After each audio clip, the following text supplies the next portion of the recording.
Tinggal selangkah lagi, Timnas Indonesia dipastikan akan lolos ke Piala Dunia 2026. Jika benar-benar terjadi, Timnas Indonesia akan menjadi perbincangan media-media di dunia. Tentu kita membayangkan, seperti inilah detik-detik jika skuad Indonesia lolos ke Piala Dunia 2026. Dan secara tercipta di Stadion Utama Gelora Bung Karno Senayan, Jakarta. Hari Rakyat Indonesia menyambut, mensyukuri dan juga merayakan bagaimana tim nasional Indonesia Garuda pastikan satu tempat menuju Piala Dunia 2026. Sebuah hasil yang didapat tidak mudah. Sebuah hasil yang didapat. Jika membahas Timnas Indonesia lolos ke Piala Dunia, banyak yang menyebut bahwa Indonesia sudah disetting untuk bisa bermain di Piala Dunia selanjutnya. Alasannya, jika skuad Garuda bermain di Piala Dunia, dengan status Indonesia sebagai negara dengan penduduk terbesar ketiga di dunia, dan suporternya yang sangat fanatik dan gila sepak bola, maka beberapa pihak, termasuk FIFA, akan untung besar jika Indonesia lolos ke Pildun. Tak heran jika Indonesia disebut-sebut sudah disetting akan lolos ke ajang tersebut. Gimana skenario besar yang melibatkan bisnis miliaran rupiah dan rencana rahasia FIFA terlalu gila untuk jadi kenyataan? Mari kita bongkar beberapa fakta menarik tentang Indonesia akan lolos ke Piala Dunia 2026. The most important thing is your support. We play for you. We try to make you proud. Hari ini, kita akan mengupas teori konspirasi paling heboh di dunia.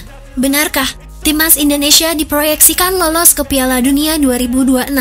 Dan yang lebih mengejutkan, apakah semua ini terkait dengan bisnis raksasa yang melibatkan FIFA, sponsor global, hingga brand lokal?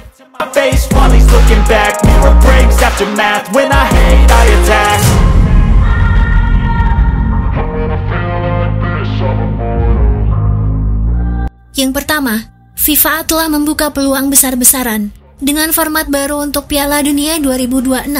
Jumlah peserta bertambah menjadi 48 tim, dan Asia mendapatkan plus slot banyak, yang bilang ini adalah kesempatan emas untuk negara-negara berkembang, seperti Indonesia. Tapi tunggu dulu, ada yang mencurigai bahwa ini bukan hanya tentang olahraga, melainkan juga tentang bisnis besar, dan fanatisme sepak bola yang luar biasa. Tentu ini menjadi bisnis besar bagi FIFA, jika Indonesia bisa lolos ke Piala Dunia selanjutnya. Kemudian, proyek naturalisasi pemain selama bertahun-tahun.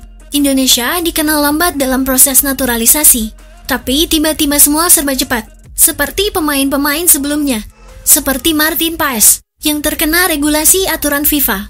Hingga yang terbaru, proses oleh Romani telah rampung selesai. Apakah ini juga dibantu FIFA? Atau apa memang seorang Erick Thohir yang sangat cerdas dan bisa melobi orang-orang tertentu? Legend, Tim Cahill. It will be a good group.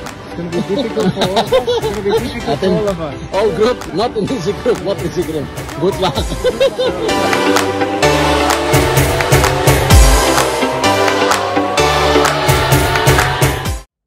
Bicara ke belakang, pemain seperti Kevin Dix, bahkan Miss Hilgers, prosesnya sangat cepat. Semua dokumen sudah disiapkan sebelum ada permintaan. Dan yang lebih gila lagi, mayoritas pemain yang dinaturalisasi adalah pemain Eropa yang bermain di kasta tertinggi di benua biru. Apakah ini bagian dari rencana besar FIFA? Seperti kita tahu Erick Thohir dan Gianni Infantino adalah sohib berat, atau ini adalah cara Indonesia membeli tiket ke Piala Dunia? Yang jelas ada sesuatu yang tidak biasa di sini. Keterlibatan FIFA menambah slot Asia, tentu sedang membuka jalan untuk Indonesia. Fakta selanjutnya ini semakin bikin bulu kuduk merinding.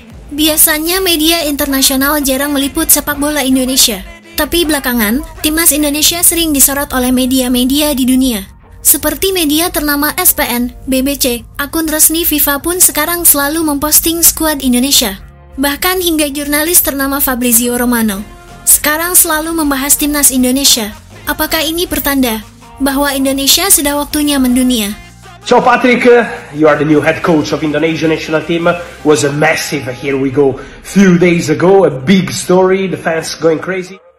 Aneh tentu saja. Padahal secara prestasi kita belum menonjol di kancah internasional. Ini juga menjadi debutan pertama Indonesia di kualifikasi Piala Dunia. Ada pula rumor bahwa FIFA sengaja mempromosikan Asia Tenggara sebagai pasar baru sepak bola dunia. Salah satu caranya meloloskan Indonesia ke Piala Dunia 2026. Tentu ini adalah seperti menemukan tambang emas bagi FIFA. Dengan 280 juta penduduk yang fanatik dengan sepak bola, kemudian sponsor akan berlomba-lomba masuk, tiket pertandingan ludes terjual, dan hak siar menjadi ladang uang bagi pihak FIFA. Bayangkan saja, dengan 280 juta penduduk yang menonton Piala Dunia nanti, itu sama saja seperti 3 hingga 4 negara yang nonton Piala Dunia. Tentu ini adalah keuntungan besar bagi FIFA dari segi komersial. Jadi, apakah ini semua adalah strategi global untuk memastikan Garuda ikut terbang di pentas dunia? FIFA dikenal sebagai organisasi olahraga terbesar di dunia. Tapi kita semua tahu, sepak bola bukan hanya soal olahraga, tapi ini adalah bisnis yang besar. Jadi mari kita ajukan pertanyaan besar. Apakah FIFA punya rencana tersembunyi untuk meloloskan Indonesia ke Piala Dunia 2026? Indonesia adalah negara dengan lebih dari 280 juta penduduk. Salah satu pasar sepak bola paling fanatik di dunia, di mana stadion selalu penuh. Jersey timnas juga ludes hanya dalam hitungan jam. Dan hak siar pertandingan timnas selalu diburu oleh stasiun televisi besar. Bagi FIFA ini bukan hanya tentang menciptakan kisah sejarah yang menginspirasi. Ini tentang membuka pasar baru. Jika Garuda berlaga di Piala Dunia, keuntungan komersial yang bisa mereka dapatkan akan sangat besar. Hak siar televisi. Bayangkan berapa besar nilai kontrak hak siar jika seluruh Asia Tenggara ikut menonton. Apalagi Indonesia adalah satu-satunya wakil dari Asia Tenggara.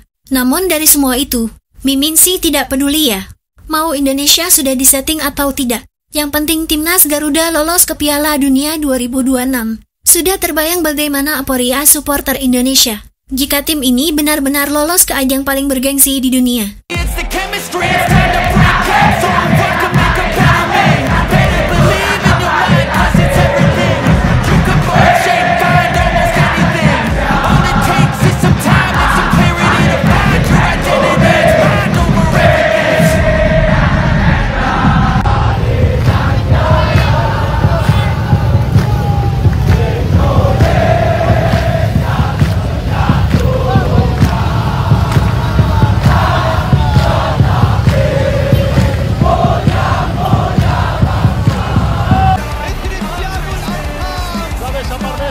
Aparece Messi, gol, gol, gol, gol. Quiere con Boca.